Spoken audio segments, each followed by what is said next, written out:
আমি 100 বছর খেললেও মারাদোনার মতো হতে পারবো না। সে ইতিহাস সেরা। যে মেসিকে সবাই ইতিহাস সেরা মনে করেন, সেই মেসি মারাদোনা সম্পর্কে বলেছেন এমনটাই। গতকাল ছিল সেই ফুটবল ঈশ্বর খ্যাত দিয়াগো মারাদোনার জন্মদিন। পৃথিবী ছেড়ে দেওয়ার আগে অর্জন করেছিলেন সবকিছুই। আকাশি সাদা জার্সির প্রতি অসংখ্য মানুষের ভালোবাসা জন্মায় এই মারাদোনার জন্যই। ফিলিস্তিনের তাকে ভালোবাসে সব মানুষ। ইতালিতে তার নামে আছে একটা ধর্মই। আর্জেন্টিনার হয়ে বিশ্বকাপ সহ জিতেছেন সবকিছুই। এই কিংবদন্তির গতকাল জন্মদিন পালন হয়েছে বিশ্বজুড়ে। তার ক্যারিয়ার নিয়ে আরও থাকছে প্রতিবেদনা। Boca Juniors, Barcelona, Napoli, Old Boys, Sevilla, Argentina বিশ্ববিখ্যাত সব দলে বিশ্বমানের খেলা দেখিয়েছেন আর্জেন্টিনা এবং পুরো বিশ্ব ফুটবলের অন্যতম সেরা ফুটবলার ম্যারাডোনা। কারো কারো মতে তিনি ইতিহাসের সেরা ফুটবলার। সেই লিস্ট থেকে কেউ কেউ বাদ দিলেও ইতিহাসের অন্যতম সেরা খেলোয়াড়দের লিস্ট করলে উপরের দিকেই থাকবে ম্যারাডোনার নাম।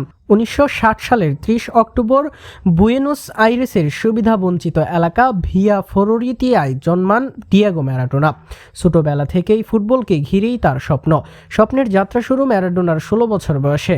জাতীয় দলে অভিষেক হয় তার ওই বয়সেই। ছোট্ট বয়স কিন্তু কি পরিণত। আর 3 বছর পর যুব বিশ্বকাপ জিতে দেশকে জানান দিলেন তিনি এসেছেন স্বপ্নের ফেরিওয়ালা হয়ে।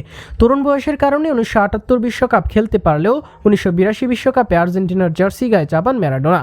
ব্রাজিলের বিপক্ষে লাল কার্ড পেয়ে শেষ হয় তার আসর। পরের বার মেক্সিকোতে বিশ্বকে দেখান তার সামর্থ্য, তার নৈপুণ্য ও নেতৃত্বে দ্বিতীয়বারের মতো আর্জেন্টিনা জিতে নেয় বিশ্বকাপ। ততদিনে বিশ্ব ফুটবলে সবার উপরে একটি নাম ডিয়েগো ম্যারাডোনা। যেখানে গিয়েছেন নিজের দ্যুতি ছড়াতে ভোলেননি। 80 দশকের শেষে ইতালির নাপোলিকে জেতান লিগ ও ইউরোপিয়ান কাপ শিরোপা। ইউভেন্টাস, এসি মিলানদের মতো জায়ান্টদের ভিড়ে এতদিন আধারে থাকা নাপোলিকে হাত ভরে এনে দেন আলো। আর্জেন্টিনা জাতীয় দলে 91 ম্যাচ খেলা ম্যারাডোনা 70 ম্যাচ খেলেছেন বোকা জুনিয়র্সের হয়ে। এছাড়াও বার্সার হয়ে 36 আর সেভিয়ার হয়েও 26 ম্যাচ খেলেছেন তিনি। কিছু সময় কাটিয়েছেন ওল্ড বয়েজেও। তবে 1984 থেকে 1991 সাল পর্যন্ত নাপোলির জার্সিতে দ্যুতি ছড়িয়ে গিয়েছেন ম্যারাডোনা। 81টি গোল করেছেন ওই জার্সিতে। নাপোলিকে লিগ জেতানোর পর থেকে এখনও ইতালির অনেক মানুষ ম্যারাডোনাকে ঈশ্বর মনে করেন। এখনও লাখো মানুষ ম্যারাডোনার নামে একটি ধর্মও পালন করেন।